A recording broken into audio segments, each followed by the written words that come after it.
भाई श्री धाम वृंदावन आने के बाद ठाकुर जी का दर्शन करने के बाद फिर क्या होता है?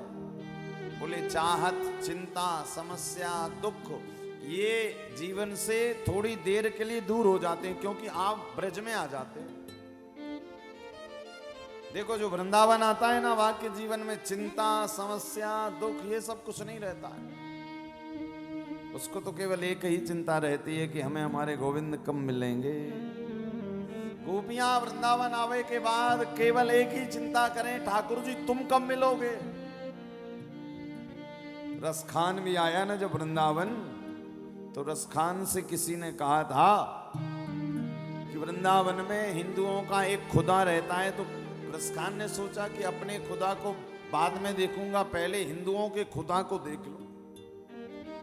अब उस रसखान को क्या पता कि हिंदुओं का खुदा कोई साधारण नहीं है।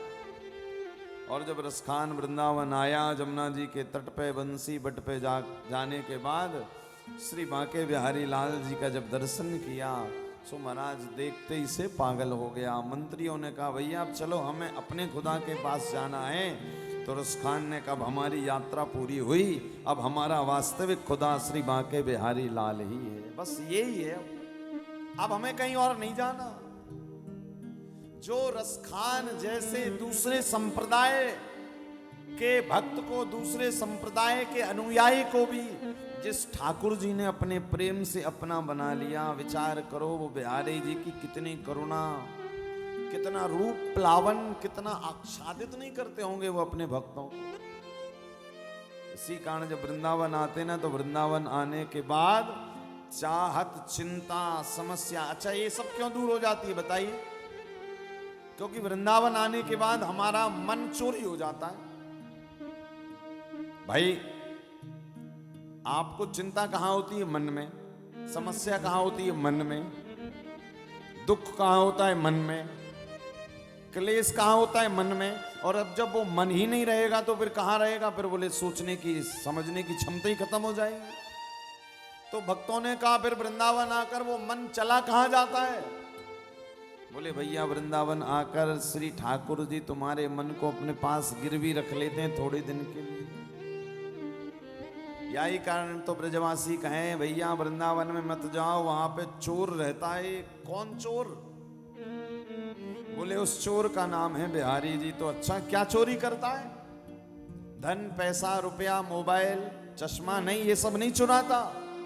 तो क्या चोरी करता है? बोले जो सबसे कीमती बहुमूल्य वस्तु है तुम्हारी। क्या? बोले तुम्हारा मन चोरी करता है। पथिकवा मत जइयो तुम वृंदावन की ओर, पथिकवा मत जइयो तुम वृंदावन की ओर। अच्छा यहां पे आके जिनका मन चोरी हो जाता तो वो दूसरों से कहते बिल्कुल मत जाना। क्यों मत जाना? बोले उस वृंदावन में एक चोर रहता है। क्या करता है? बोले लोगों को अपनी ओर खींचता है। पथिकवा मत जइयो तुम वृंदावन की ओर।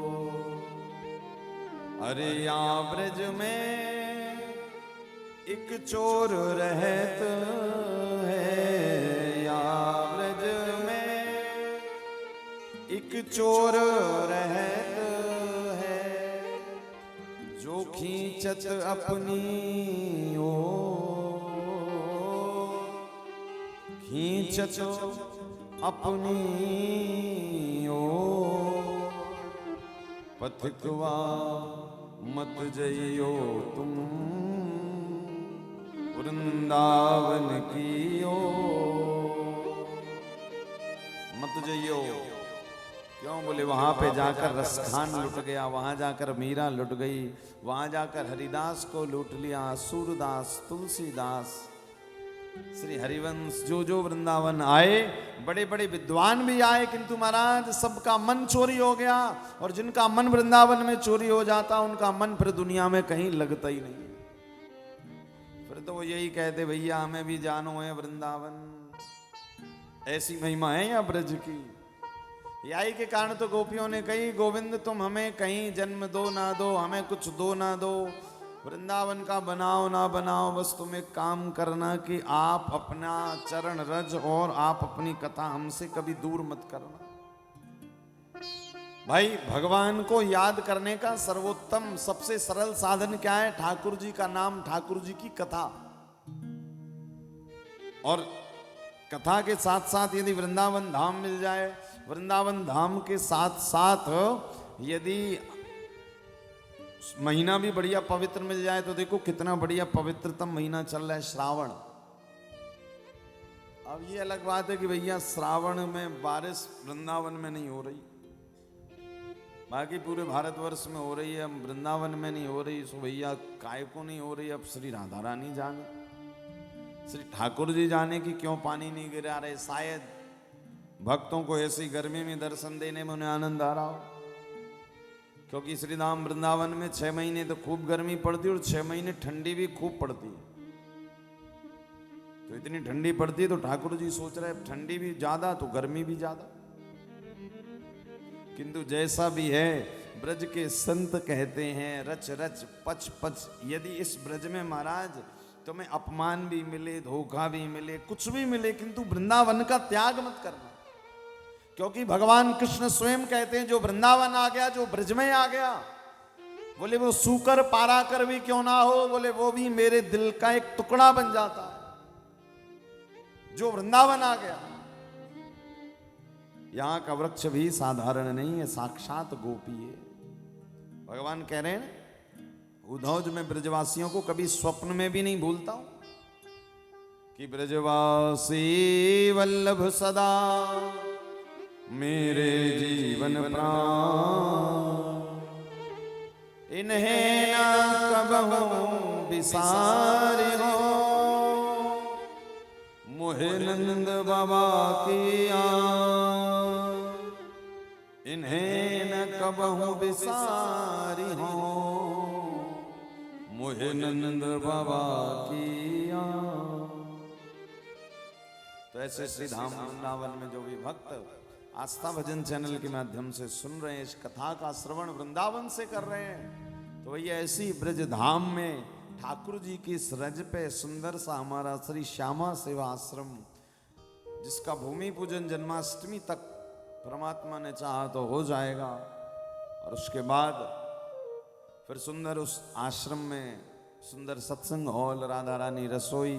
क्योंकि देखिए धाम में आकर यदि आप कुछ अच्छे पुण्य कार्य करते हैं, धाम के लिए कुछ करते हैं, तो याद, और वो भी वृंदावन धाम जो हमेशा शास्त्र कहते हैं जिसका कभी प्रलय में भी नाश नहीं होता।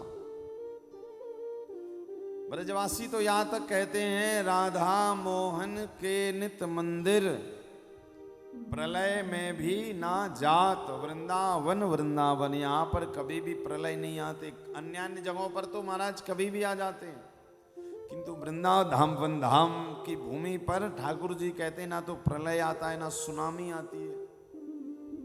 कभी सुना आपने कि वृंदावन में भूकंप आ गया, इतने लोग आते हैं? कभी नहीं आया। कभी सुना वृंदावन में बाढ़ आ गई? कभी नहीं। अरे इतने लाखों लाखों लोग दर्शन करके चले जाते हैं बिहारी जी के होली पे, अक्षय तृतीया में, ना तो कभी आज तक, मैं जब से ब्रज की शरण में हूं वृंदावन की, आज तक नहीं सुना कि ऐसा हो गया। बाकी जगहों पे तो महाराज घटनाएं घटती रहती हैं। क्यों? क्योंकि श्रीधाम वृंदावन 1 मिनट के लिए भी भगवान के हृदय से अलग नहीं होता।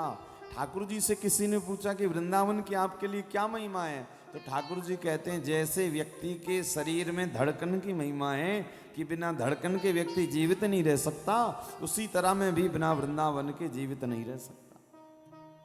यानी हम यदि वृंदावन आ गए तो हम ठाकुर जी की धड़कन बन गए।